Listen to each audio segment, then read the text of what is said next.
Hello, yeah, good morning. Good morning.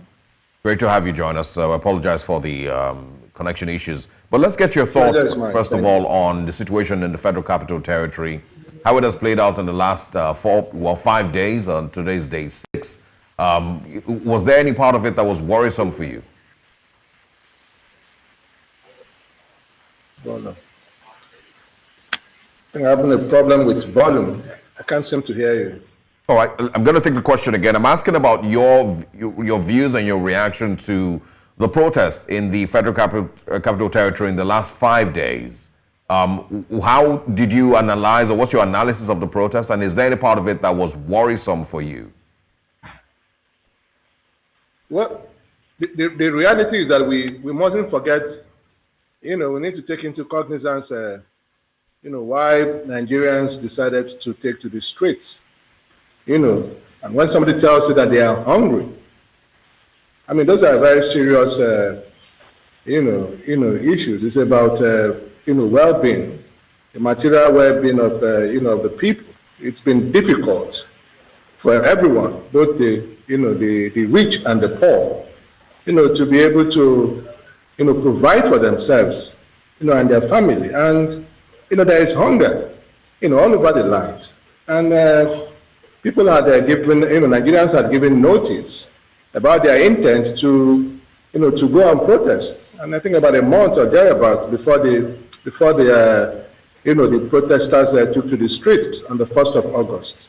Government had an opportunity to, to engage, these hungry and, and angry Nigerians and know what their grievances are, with a view to, resolving, bringing them on the dialogue table.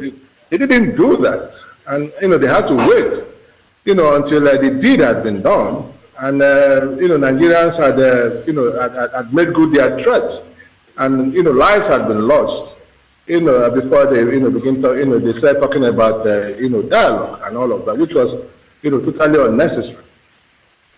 All right, with the way that the protest has been handled so far, especially because maybe a number of people assume that the protests would have picked up a lot of steam in Lagos, particularly at the Lekki toll gate. But now it seems that the steam that they have thought will be generated in Lagos is generated in Abuja. Do you think that this has sent a strong message to our leaders, being that this is happening in the Federal Capital Territory, in the nation's capital? What do you think it is sending a strong enough message to the government of the day? We are dealing with a leadership that is, that is deaf, a leadership that is insensitive to the, to the yearnings of, of Nigerians. And, listen, look at what has been going on. In the first half, of this year, according to, reports, we have had expenditures of about 140, 0.56 billion, naira, and these have been largely expenditures of the, of the State House, of the presidential, air fleet, the National Assembly, and these folks are only interested, in providing for themselves. They don't give a hoot, about, about the well-being of, of Nigerians. We had expected, for example, that in response, to, the protesters, the government will have, started somewhere. For example, they would have started cutting the bloated,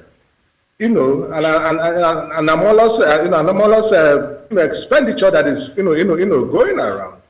And remember that, the money that is being spent is money that is being borrowed.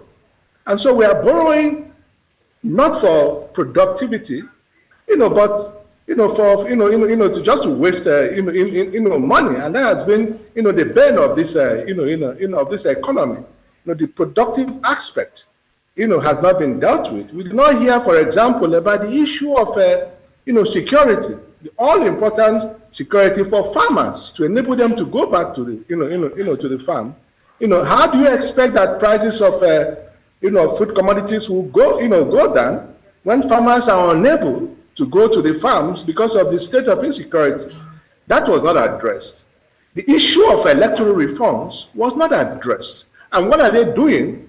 The National Assembly, which is a rubber stamp institution, that does not robustly debate whatever has been put before them, have gone to begin a process to create another institution, another agency to conduct local government elections in contravention of the 1999 Constitution as amended, which had given the state independent electoral commissions the power to conduct local government elections. And so what they are doing is totally at variance to the wishes and aspirations of the Nigerian people. Yeah. So this is a government that is totally not in tune with the reality that based on the demands that the Nigerian citizens have made. So, Mr. Ibe, so you don't have any faith whatsoever, from what you've said, in the ability of President Bola Tinubu to handle the demands of the protesters, to handle the Nigerian state all the way to 2027? Sorry, come again, please. I'm asking, do you have any faith, seeing the response of Mr. President, do you have any faith in his ability to handle the affairs of Nigeria all the way till 2027? Well, you see, it's up to him to decide. He needs to stop playing politics with our well-being. I mean, this is the president that told us that elections are over. Now is the time of governance. But what are they doing? They are scheming. All that they are doing is towards the 2027 election. When they cannot, from day to day, address, the problems that, they confront, the humongous, problems confronting us, problems of the economy, the social, this thing, and all of that. Listen, we are sitting on a time bomb. And what has happened with the turnout, protesters, despite all of their intimidation, despite all of, the threats, they had made, showed clearly that Nigerians, not the opposition, like they are making us to understand, Nigerians, are tired of this situation. One begins to wonder, were they really prepared for the challenges of governance? It is clear that they are just, it's been a trial and error policies. It's been flip-flops. In the morning, they will announce a policy. By evening, they have, they have overturned that. It shows clearly that they are not, they don't know what they are doing. But yet they can, then it also comes down to who the president surrounds himself with. I mean, look at the cabinet. It is bloated, for example. It needs some trimming. Some of the pork needs to be cut away. All the SSAs and the SAs and all of that, something has to give. He needs to do a cutting. Does he have the capacity? I don't know. But for our own good, for the good of, the people of this country, he needs to do the needful. There needs to be a cutting down, of wastages, in the system. The first lady or whatever it is, the first son, first daughter, all of these things need to be cut away. And so that money can be made available to deal with, the core, issues of governance, the affair, the affairs, and the well-being of the Nigerian people. Yeah. That needs to be done. All of these wastages in the system, needs to be cut. And needs to do something about the 48, ministers that he has, and a lot of them are just free, loaders that practically contributing little or nothing, to governance of the country. So those are the things that he needs to do going forward. And for our sake, he needs to do that. He needs to man up. He needs to wake up, to his reality. He wanted the mandate. Now it's been given to him. He has an opportunity to make good on that.